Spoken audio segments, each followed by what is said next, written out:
Hello, and welcome. Hello. Whether you are, settling in for a long drive right now, maybe analyzing market trends at your desk, or just taking a well-deserved walk to clear your head, we are incredibly glad you are joining us today. Absolutely. We are taking a really comprehensive look at the stack of sources in front of us today, and our mission for this deep dive is, well, it's rather ambitious. It is. We are looking squarely at the future of mobility, specifically the much debated trajectory of electric vehicles.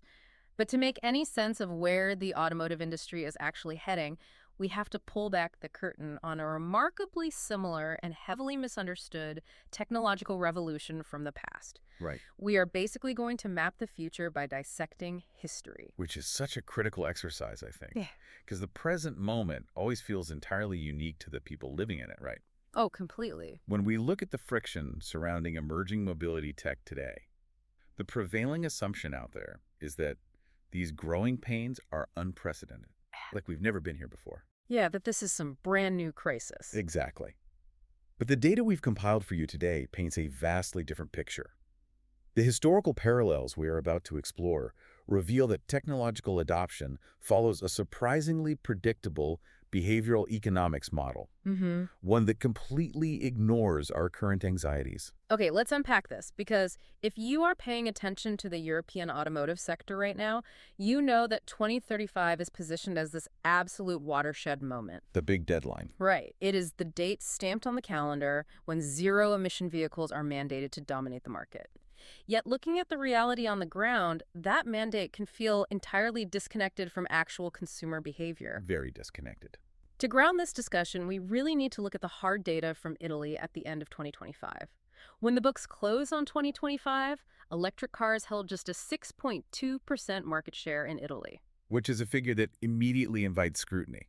I mean, for a technology positioned by policymakers as the inevitable and immediate future of global transportation, a 6.2% market penetration feels remarkably fragile. Fragile is the perfect word for it. Let's look at the raw volume to put that percentage into perspective for you. Please do. Out of 1,525,722 total car registrations in Italy throughout 2025, a mere 94,973 were zero emissions. Wow. Now, looking at the broader context of the sources, we do have to acknowledge the upward trajectory. We have to be fair to the data. In 2024, the market share sat at 4.2%. Right. That represented 65,932 cars. So the segment is undeniably expanding. It is growing. It is. But even factoring in that year-over-year momentum, shifting from 4.2 to 6.2%, still leaves the electric vehicle segment looking like a residual afterthought, especially compared to the 1.5 million internal combustion engines still rolling off the lots. What's fascinating here is that this specific residual nature of the current market data is the primary ammunition for the skepticism surrounding that 2035 watershed moment. Exactly. People look at that and say, there's no way. Industry analysts, everyday drivers, they look at that 6.2% and interpret it as a definitive market verdict. They project that current consumer hesitancy infinitely into the future. Right, straight line math. Right, concluding that if a technology only commands a fraction of the market today, it is mathematically impossible for it to reach absolute dominance in a single decade. Makes sense on the surface. It does. Yeah. However, the core thesis we have extracted from today's sources suggests that this linear thinking is fundamentally flawed. We have collectively lived through this exact pattern of profound skepticism and seemingly insurmountable market stagnation before. And this is where the sources take us on a really unexpected detour, because the technology that provides the perfect historical blueprint for this current 6.2% stagnation isn't some obscure digital tech from Silicon Valley. It's the diesel engine. Which requires a really significant mental shift to view diesel as the underdog. It really does. For decades, you have to remember, it was the unquestioned heavyweight champion of the European highway. But to understand the parallel, we have to rewind to what our sources categorize as the dark ages of diesel. The dark ages. A period stretching from the 1930s all the way deep into the 1970s. Okay, let's set the scene for you in the mid-1930s. Mercedes introduces the 260D. It's heavily noted in our sources as the first mass-produced passenger car to utilize this propulsion method. The D stood for diesel. Exactly. But we need to strip away any modern associations you might have with the word diesel. Forget the smooth, torquey engines of the 2000s. We have to look at what the engineering actually represented at that specific time. The 260D was an extraordinary engineering gamble because the propulsion system wasn't designed for passenger comfort. It definitely wasn't designed for highway dynamics. Not at all. In the 1930s, this was fundamentally an agricultural and industrial technology. A tractor engine. Basically, yes. The engineers were essentially taking the heavy, low-revving, high-compression engines utilized in tractors and heavy-duty freight trucks and adapting them, rather crudely, to fit within the chassis of a consumer vehicle.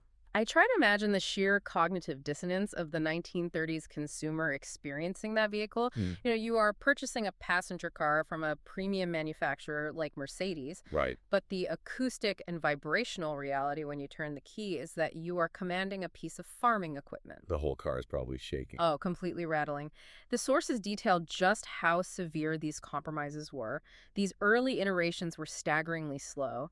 The mechanical inefficiency was pronounced, and the noise pollution within the cabin was just deafening. It wasn't a pleasant ride. No. So it is entirely logical that the prevailing public opinion relegated the 260D to the fringes of the automotive landscape. No one thought this tractor tech would ever take over the highways. It was viewed as an inherent compromise that no rational private buyer would voluntarily make. The narrative was cemented.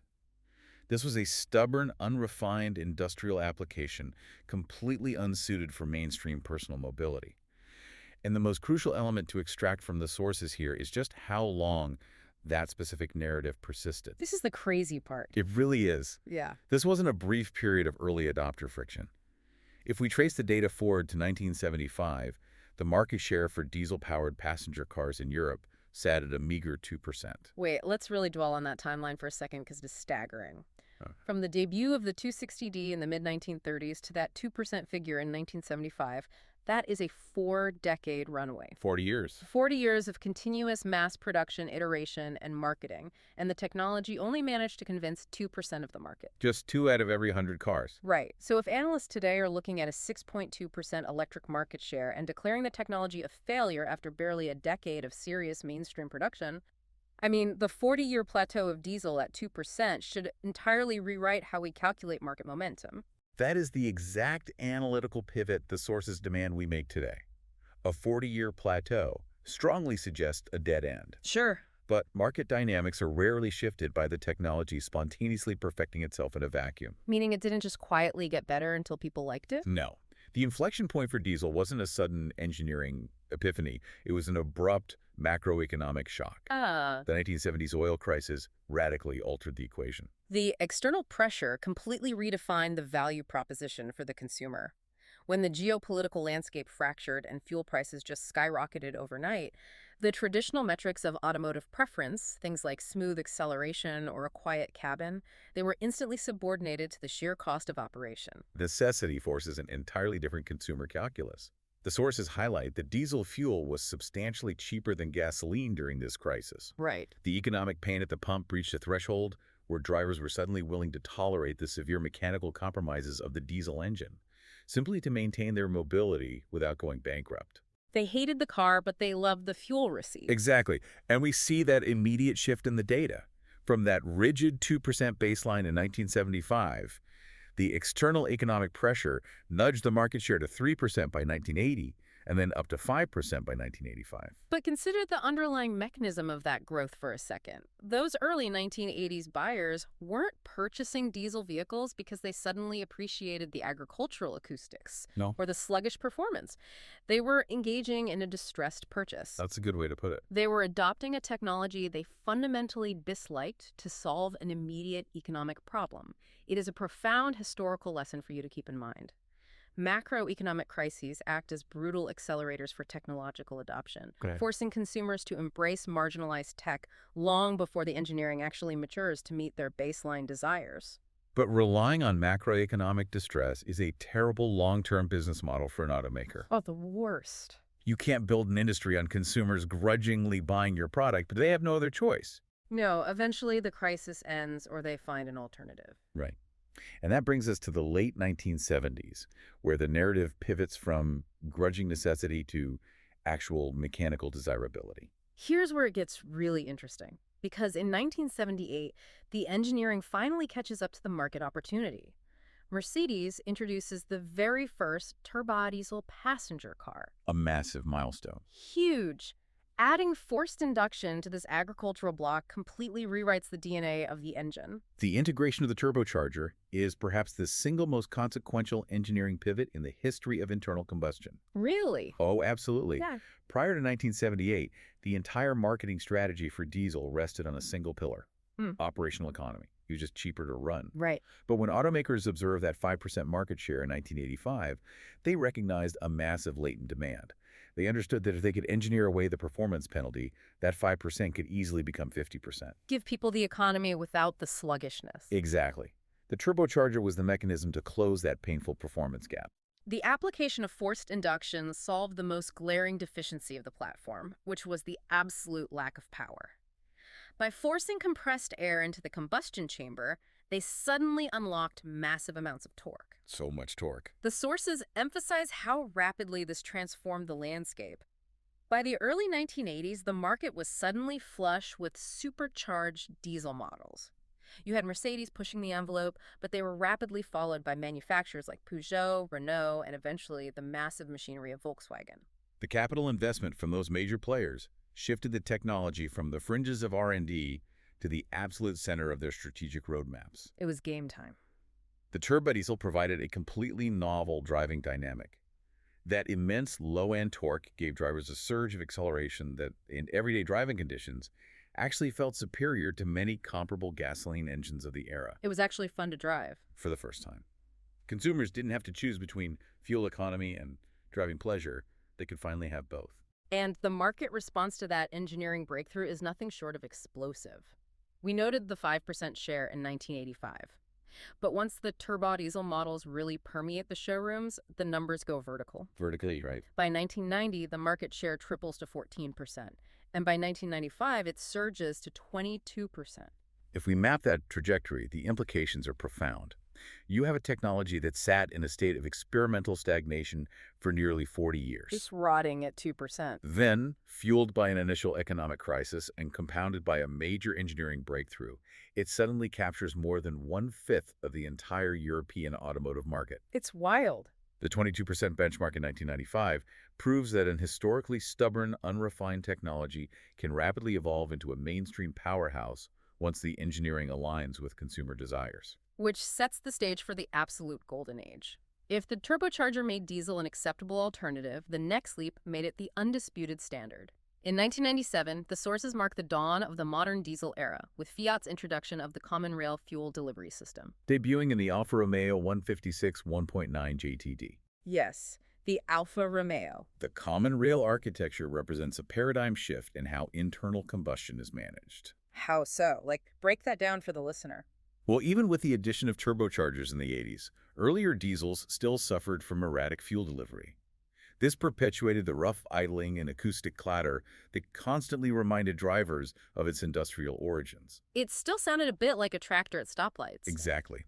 Common rail technology introduced a single, highly pressurized fuel line feeding all cylinders, governed by precise electronic microinjections. The sources are clear that this wasn't just some incremental update. It completely eradicated the last vestiges of that 1930s tractor legacy. These common rail engines were remarkably quiet, their efficiency metrics were pushed to the absolute theoretical limits, and they delivered a level of power and refinement that made them genuinely thrilling to drive. Very smooth.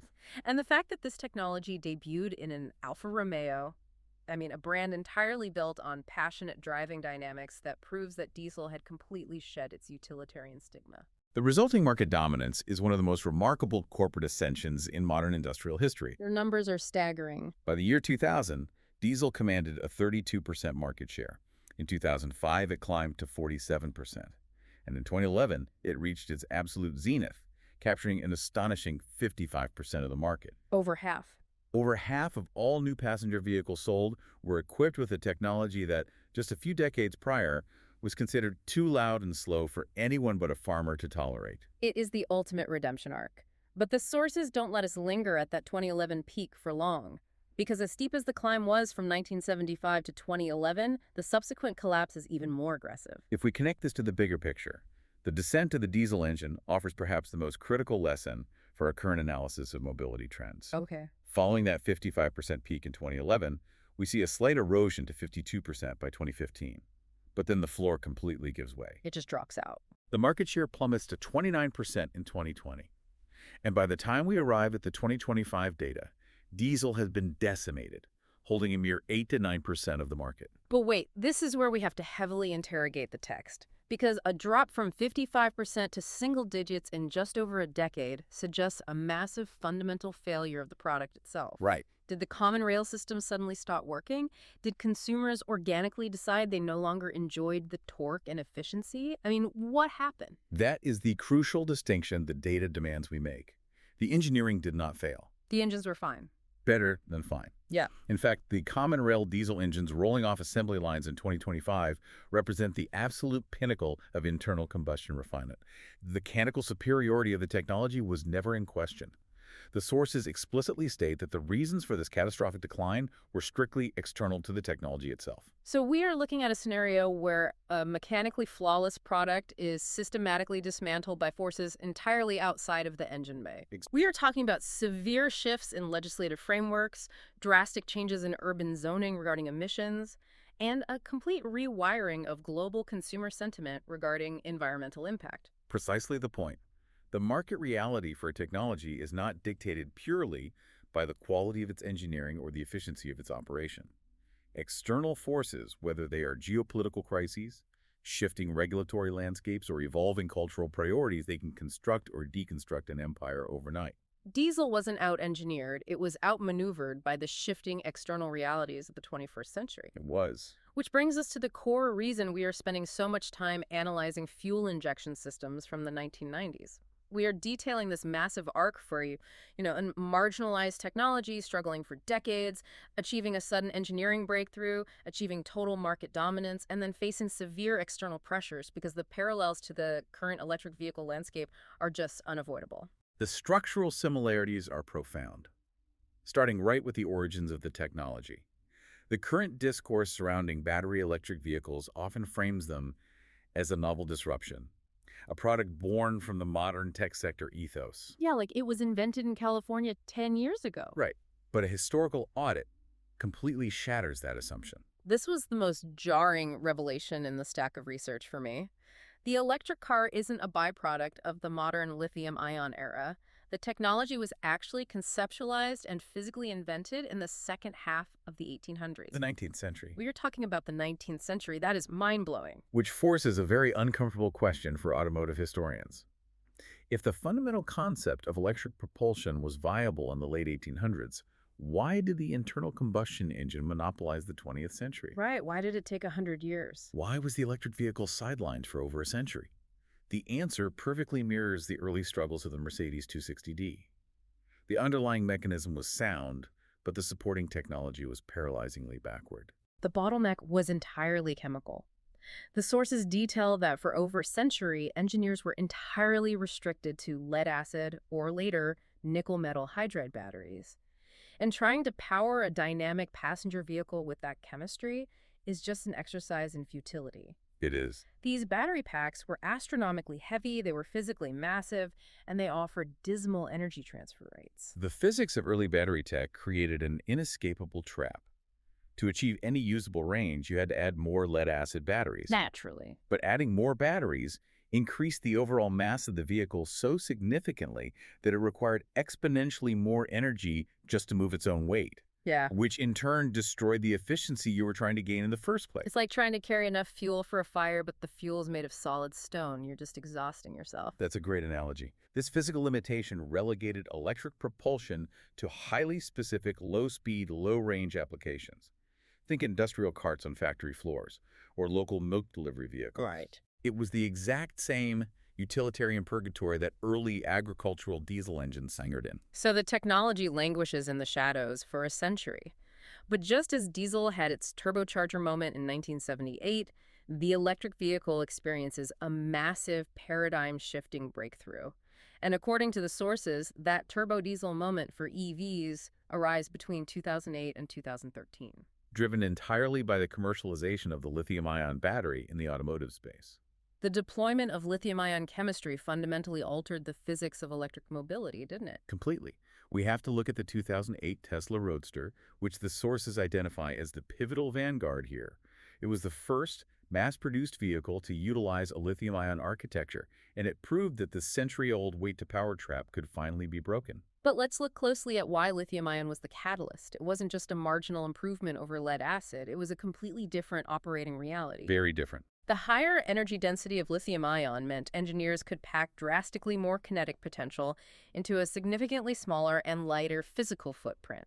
You finally had a power source that didn't handicap the vehicle's dynamic. Right, the car wasn't fighting its own weight quite as much. Plus, the sources point out a critical secondary benefit: massively reduced degradation. These batteries could handle the constant cycle of charging and depleting without instantly losing their capacity, which finally made the technology viable for long-term consumer ownership. The introduction of the Roadster served as a proof of concept that activated the broader industry. Much like Mercedes' 1978 turbo diesel activated Volkswagen and Peugeot, Everyone woke up. automakers recognized that the chemical bottleneck had been shattered. This triggered the sprint of early pioneers highlighted in the text. By 2010, the Nissan Leaf demonstrated that lithium-ion could be scaled for the everyday commuter. Yes. In 2012, the Tesla Model S proved it could compete in the luxury and performance sectors. And by 2013, legacy manufacturers signaled their commitment with the BMW i3 and the Renault Zoe. It requires a bit of mental discipline to remember just how recently this all occurred. I mean, just a decade ago, absolutely no one considered an EV when buying a car as their primary household vehicle. It was entirely absent from the mainstream consumer consciousness. It was an experimental fringe. Completely. Yet here we are, watching the data curve upward at an astonishing rate. Which brings us back to those European market share metrics for battery electric vehicles, or BEVs. The sources provide a highly specific timeline of adoption that we need to analyze. Let's hear it. In 2015, the EU market share for these vehicles was a statistical whisper at 1%. By 2020, that figure multiplied to 5.4%. And by our current benchmark of 2025, it has expanded to 17.4%. So what does this all mean? We started the deep dive by lamenting the 6.2% market share in Italy in 2025. But when we look at the broader EU bloc hitting 17.4% from a baseline of 1% just 10 years prior, that is aggressive market penetration. It is. It indicates that the primary driver of market adoption is technological capability, not purely ideological shifts. Okay. Some analysts may critique the 17.4% as falling short of the most optimistic early projections. But historically speaking, scaling a fundamentally new propulsion architecture to nearly 1/5 of the continental market in a single decade is a remarkable velocity. It's flying compared to early diesel. Exactly. Consumers are responding to the rapid iteration of the technology itself, exactly like they did with diesel. And the data detailing that rapid technological iteration from 2015 to 2025 is where this deep dive gets truly staggering. Let's look at the evolution of range, which has historically been the primary psychological barrier for consumers. The text notes that in 2015, the average range of an electric model sold in Europe was an anxiety-inducing 145 kilometers. A 145-kilometer range strictly limits the vehicle to a secondary urban commuter role. You can't take a road trip on that. No. It is incapable of serving as the primary household vehicle because any deviation from a strict daily routine risks stranding the driver. But look at the pace of the engineering solutions.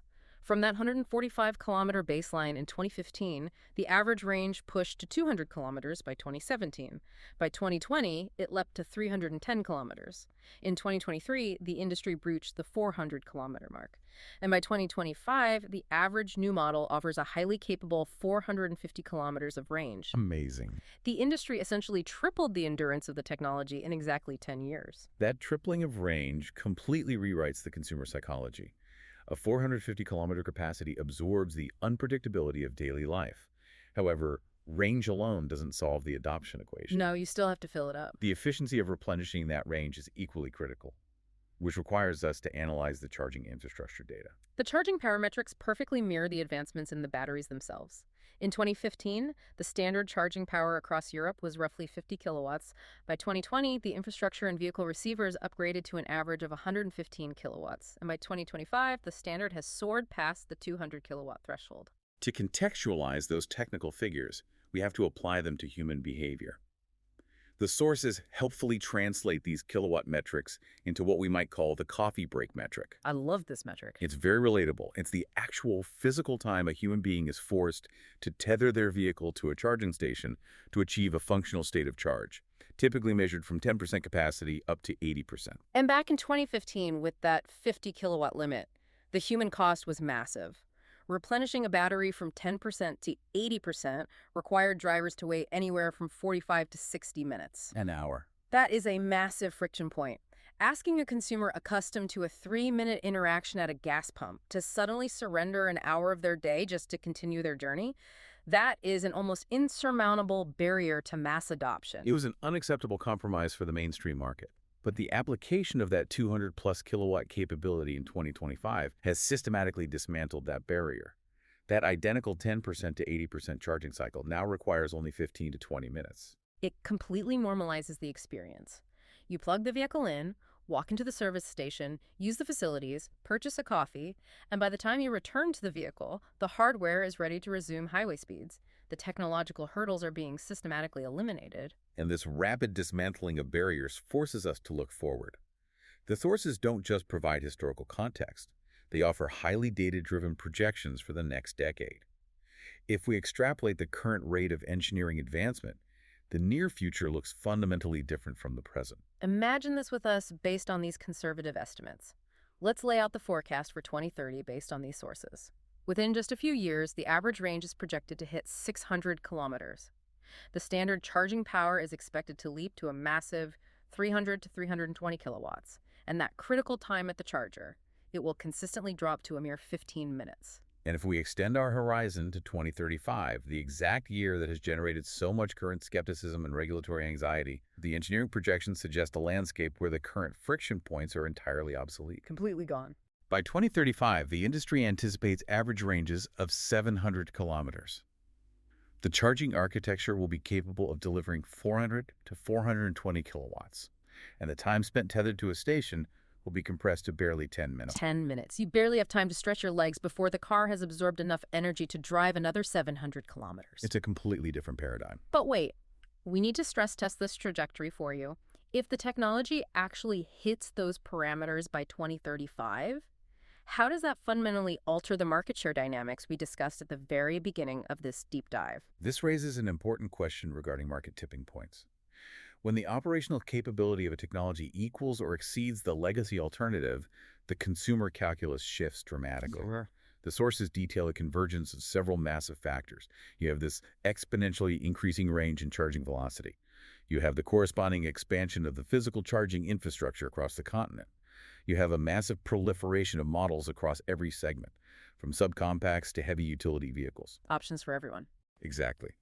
But the ultimate catalyst, the final variable in this equation, is the projected elimination of the purchase price premium. That is the ultimate bottleneck right now. Because today, even if a consumer loves the technology and the charging times work perfectly for their lifestyle, the upfront capital required to purchase an EV often pushes them right back to internal combustion. Exactly the issue. It's the sticker shock. But the data suggests that as battery production scales and manufacturing efficiencies compound, the price gap between a battery electric vehicle and an equivalent internal combustion vehicle will evaporate. Price parity. Yes.